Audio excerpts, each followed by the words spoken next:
Came across an article this week that stated the number one financial fear that families face is paying for college for their kids. As a dad myself, I can understand the concern that can come from staring down the barrel of tuition costs for my four kids. And it's a daunting figure. It doesn't seem that costs will slow down anytime soon. So much so that it will almost certainly require planning ahead in an intentional way. You will not luck into college costs. There are no coupons or discount codes that you can find on the internet and put in at registration. Not to belabor this point, but let's take a look at a cost estimator that I pulled directly from the University of Kentucky's website recently.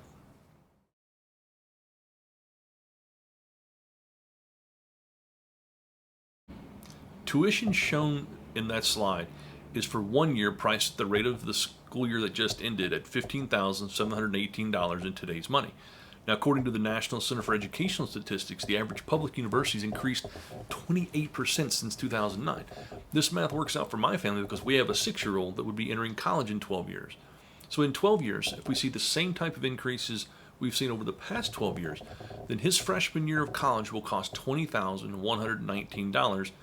And by the time he would be done, it would cost a total of over $83,000 for the 4 years he'll be there. So I wanted to just lay out a couple of ways that you could accomplish this and some of the pros and cons of each. So the first thing is it's pretty easy. Maybe already you're doing it.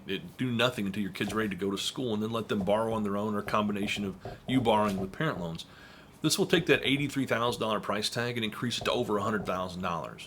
Even though current student loan interest rates is low comparatively at under 4%, and compounding it and paying it off over the initial 10-year payment program, it tacks on an additional 20% more in cost. That creates a payment of over $800 a month in the first decade of college. Most students exiting college with this type of debt stretch it over a longer period, which creates even more interest cost to them. It's a path that some choose, but from a closer look, it isn't the most efficient route. Option 2. You want your kid to go to college or get an education after high school, but you don't like the breakdown on option 1, then it leaves you with a couple of things to consider. The next one is either A, be independently wealthy and pay for college, or B, have family members that are independently wealthy that help you pick up the tab. Now, I can actually hear some of you laughing as you said this because maybe a few of you, myself included, this isn't an option, and if it were an option for you, you probably would have stopped watching this video by now. But hypothetically, it's still an option for some people out there.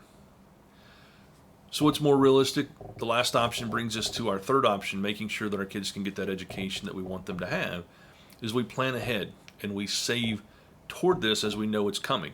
If you are as excited as a new parent, maybe you begin saving as your child was born. You could put $115 a month and put it in the right vehicle, earning 8% on average.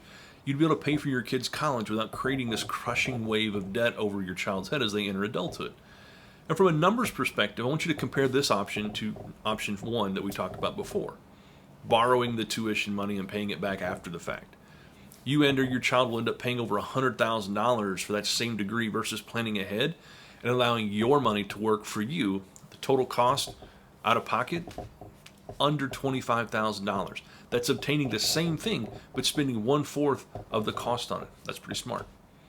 College isn't for everyone, and there are wonderful alternatives that are out there, sometimes even superior in opportunity for some people. Most of those, though, they still require some type of training as well, and those aren't free. So having an option to have money ahead of time and cut student loan interest out of your family's lives is a wonderful way to get you and your kids ahead for generation to come. Whether it's the University of Kentucky that they want to attend or it's the Nashville Diesel College, doesn't matter. It will take planning. Once you commit to the idea of what you should do, then it shifts to where do I put it. I've met many people that when their kids were born, they received gifts of cash, or for birthdays, they got money for them. They went down to the bank and they opened up a savings account for the kid. Now, this is a wonderful thing when savings accounts paid 4 to 6%. But as you're watching this, some of you weren't alive the last time this took place. This is all we were taught in schools. And most of our parents did walk us through how this stuff should work because they didn't get it either. So after you're convinced of what you want to accomplish, choosing where to place these dollars to get the best bang for your buck is your next level of decision making. And for many, it may be as simple as a 529 plan being a great place to save money because of all the tax benefits that it offers. Others may find other investment or savings options more pleasing to them because it gives them increased flexibility, like a brokerage account or custodial account. Problem is, there are literally hundreds of options to choose from. And then once you choose one, Which investment options inside of that should I choose, and how should I manage those assets as my child gets closer to college? Do I need to be making adjustments? How do I do that? How will all this money affect scholarship grants, financial aid, etc.? All wonderful questions, and questions we're here to help with. So when you're ready to make sure that your kids have the financial tools and the wherewithal to get the education you want them to have for success in the future, then please reach out and let us know. We'd love to help your family do these things.